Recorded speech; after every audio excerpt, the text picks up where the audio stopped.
Hi friends, இன்றைக்கி நம்ம என்ன வீடியோ பார்க்க போகிறோன்னா நாட்டுக்கோழி கிரேவி தாங்க பார்க்க போகிறோம். ரொம்ப சூப்பராக இருக்குங்க. இதெல்லாம் கிரேவி இந்த கறி சுத்தமாக நம்ம வீட்டில் வளர்த்த கோழிங்க. ரொம்ப டேஸ்ட்டாக இருக்குங்க. நீங்கள் இதை மாதிரி வீட்டில் ட்ரை பண்ணி பாருங்கள். ரொம்ப டேஸ்ட்டாக இருக்குங்க. வாங்க வீடியோக்குள்ளே போகலாம். வீடியோக்குள்ளே போகிறதுக்கு முன்னாடி நம்ம சேனல் சப்ஸ்கிரைப் பண்ணுங்கள். அது மாதிரி கமெண்ட் பெல் ஐக்கனை கிளிக் பண்ணுங்கள். வாங்க வீடியோக்குள்ளே போகலாம். இப்போ நாட்டுக்கோழி சிக்கன் கிரேவிக்கு நம்ம எல்லாமே பொருட்கள் எடுத்து வச்சுருக்கோங்க. சிக்கன் 1 கிலோ எடுத்து வச்சுருக்கேங்க. வெங்காயம் தக்காளி பேஸ்ட் அரைக்கிறதுக்காக ஃப்ரெஷ்ஷாக எடுத்து வச்சுருக்கேங்க. இஞ்சி பூண்டு பேஸ்ட்டு, நல்லெண்ணெய் எடுத்து வச்சுருக்கேங்க. நல்லெண்ணெயில் தாய்ச்சா ரொம்ப சூப்பராக இருக்குங்க. அது அந்த வெங்காயம் தக்காளி தாளிக்கிறதுக்காகங்க. மசாலா நம்ம மசாலா கொத்தமல்லி இதெல்லாம் ஃப்ரெஷ்ஷாக அரைச்சிக்கலாங்க. அதெல்லாம் எடுத்து வச்சுருக்கேங்க. இப்போ போய் அரைச்சி எடுத்துடலாங்க. வாங்க. இப்போ கிரேவிக்கு வெங்காயம் தக்காளி பேஸ்ட் ரெடி பண்ணிக்கலாங்க. இப்போ வெங்காயம் தக்காளியை வதக்கிக்கலாங்க. நல்லா நான் சின்ன வெங்காயம் கொஞ்சம் வெங்காயம் சேர்த்துருக்கேங்க. ஒரு 1/4 கிலோ அந்தளவுக்கு சேர்த்துருக்கேங்க. இப்போ வெங்காயம் போட்டாச்சுங்க. இப்போ வெங்காயம் வதங்குறதுக்கு கொஞ்சோண்டு நம்ம எண்ணெய் சேர்த்துக்கலாங்க. இப்போ வெங்காயத்தை நல்லா வதக்கிக்குங்க.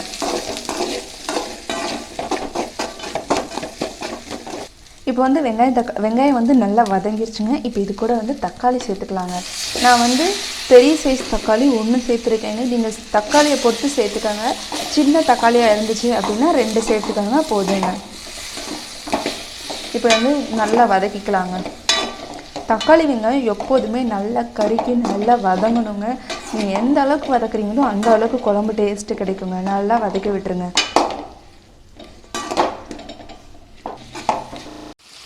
இப்போ பாருங்கள் வெங்காயம் தக்காளி நல்லா வதங்கிருச்சுங்க. இப்போ அடுப்பு ஆஃப் பண்ணிடலாங்க. நம்ம அடுப்பு ஆஃப் பண்ணிவிட்டு இதை அரைச்சி எடுத்துக்கலாங்க. இப்போ நம்ம கிரேவிக்கு மசாலா நம்மளே அரைச்சி எடுத்துக்கலாங்க. இந்த மசாலா அரைக்கிறது ரொம்ப ஈஸி தாங்க. இது மாதிரி அரைச்சி எடுத்துக்கிட்டிங்கன்னா சூப்பராக இருக்குங்க. இப்போ கொத்தமல்லி கொஞ்சோண்டு சேர்த்துக்கலாங்க. 2 காஞ்ச மிளகா சேர்த்துக்கலாங்க. பட்டை சோம்பு சேர்த்துக்கலாங்க. கொஞ்சோண்டு 1/2 ஸ்பூன் சேர்த்துக்கோங்க. ஜீரகம் 1/2 ஸ்பூன் சேர்த்துக்கோங்க. வெந்தயம் 1/2 ஸ்பூன் சேர்த்துக்கோங்க. இப்போ இதை நல்லா கிண்டிடுங்க. நல்லா வறுத்து எடுத்துடலாங்க. இப்போ இதை நல்லா வறுபட ஆரம்பிச்சிச்சுங்க. நல்லா கிண்டி விட்டுறலாங்க. நல்லா கிண்டி விடுங்க. இல்லைன்னா ஒரே இடத்துல நல்லா கருகி போயிடுங்க. இப்போ இது நல்லா வறுபட்டுருச்சுங்க. இப்போ அடுப்பு ஆஃப் பண்ணிவிட்டு இதை ஆறினோன்னே இதையும் அரைச்சி எடுத்துக்கலாங்க. இப்போ பாருங்கள், அரைச்சி எடுத்தாச்சுங்க. பாருங்கள், எல்லாம் அரைச்சி எடுத்தாச்சுங்க. இப்போ குழம்பு கூட்டி வச்சிடலாம். வாங்க. இப்போ பாத்திரத்தை நம்ம அடுப்பில் வச்சாச்சுங்க. இப்போ குழம்பு வைக்கிறதுக்கு தேவையான எண்ணெய் ஊற்றிக்கலாங்க. இப்போ எண்ணெய் சூடாகிடுச்சுன்னா நம்ம இது கூட நறுக்கி வச்சுருக்க வெங்காயத்தை சேர்த்துக்கலாங்க.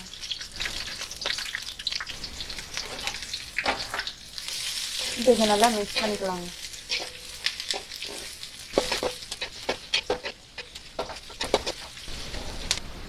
இப்போ வெங்காயம் வதங்க ஆரம்பிச்சிருச்சுங்க. நம்ம இது கூட இஞ்சி பூண்டு சேர்த்துக்கலாங்க.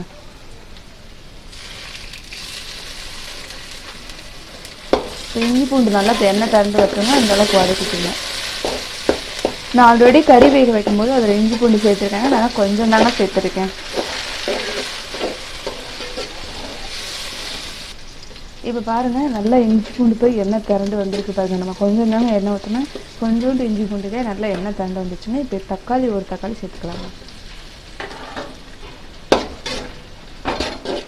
இப்போ இதை தக்காளியும் நல்லா வதக்கிக்கலாங்க.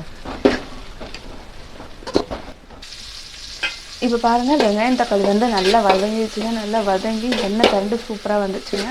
நம்ம இது கூடயே இப்போ கறி சேர்த்துக்கலாங்க.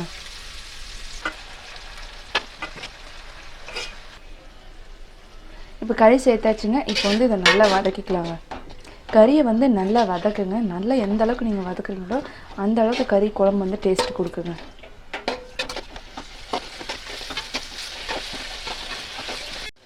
இப்போ கறி நல்லா வதங்க ஆரம்பிச்சிருச்சுங்க. நம்ம இது கூட அரைச்சி வச்சுருக்க அந்த மசாலாவை சேர்த்துக்கலாங்க. மசாலா சேர்த்து நல்லா ஒரு 2 நிமிஷம் அப்படியே நல்லா பெரட்டி விட்டுட்டே இருங்க. நல்லா அது சுண்டி நல்லா அந்த மசாலா கறியோட நல்லா மிக்ஸ் ஆகணுங்க.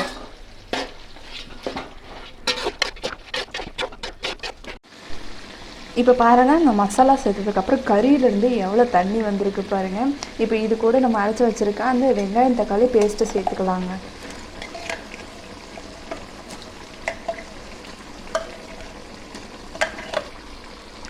இப்போ பாருங்கள் கிரேவி சேர்த்தாச்சுன்னா கிரேவி சேர்த்து நல்லா கொதிக்க ஆரம்பிச்சிருச்சு பாருங்கள். இப்போ நல்லா கிண்டிக்கலாங்க.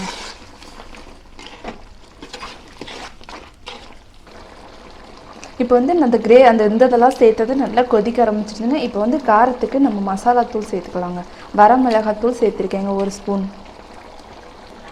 நாட்டுக்கோழி குழம்பு மசாலா தூள் சேர்க்குறேங்க. அது வந்து 2 ஸ்பூன் சேர்த்துருக்கேங்க.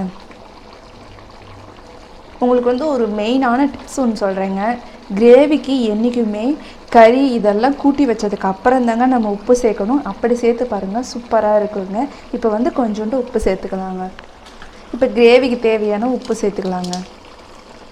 இப்போ வந்து இதை நல்லா கிண்டி விட்டுறலாங்க. இந்த மசாலா எல்லாம் கறியோட மிக்ஸ் ஆகிட்டுங்க, அந்தளவுக்கு நல்லா கிண்டி விட்டுருங்க.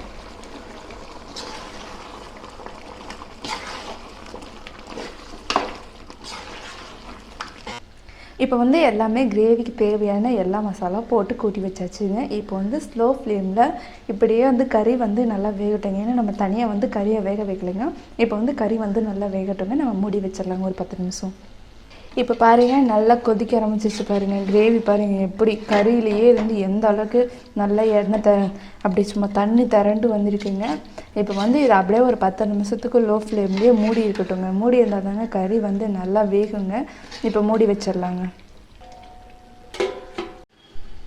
இப்போ பாருங்கள் மூடி வச்சு ஒரு 1/4 மணி நேரத்துக்கு மேலே ஆகுதுங்க. கறி வெந்துருச்சுங்க. நல்லா அடிக்கடி எடுத்து விட்டு கிண்டி விட்டுட்டே இருங்க, இல்லைன்னா அடி பிடிச்சிக்கோங்க. ஏன்னா நம்ம தண்ணி வந்து அதிகமாக சேர்க்கலைங்க, அதனால் அடி பிடிச்சிக்கோங்க. பாருங்கள் எவ்வளோ சூப்பராக ரெடி ஆகிடுச்சு பாருங்கள்.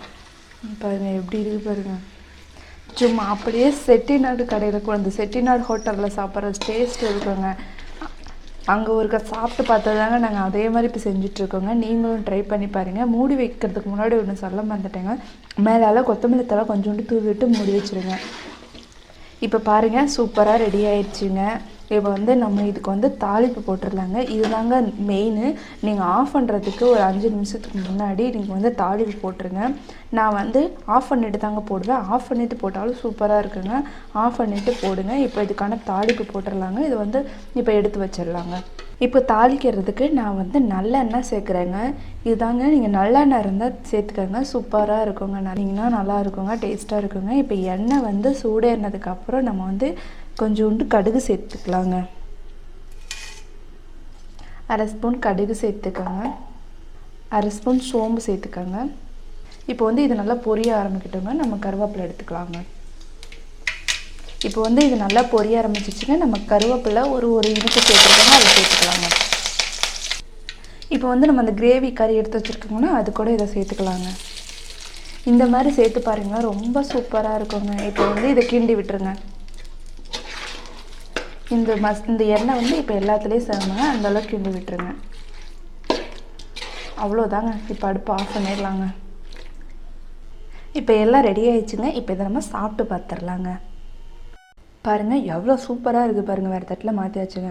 நீங்கள் பார்க்குறப்ப எச்சிலாம் ஊறுதுங்க. எனக்கு எப்படா சாப்பிட்ணும் போல் இருக்குங்க. இப்போ இதை நம்ம சாப்பிட்டு பார்த்துடலாங்க.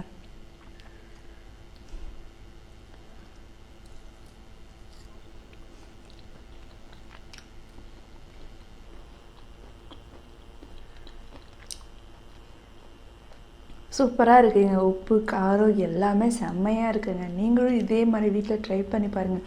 ட்ரை பண்ணி பார்த்துட்டு எப்படி இருந்துச்சுன்னு கமெண்ட் பண்ணுங்கள். நம்ம சேனலை பிடிச்சிருந்தா சப்ஸ்கிரைப் பண்ணுங்கள். அது மறக்காமல் பெல் ஐக்கானை கிளிக் பண்ணுங்கள். தேங்க்யூ ஃபார் வாட்சிங்.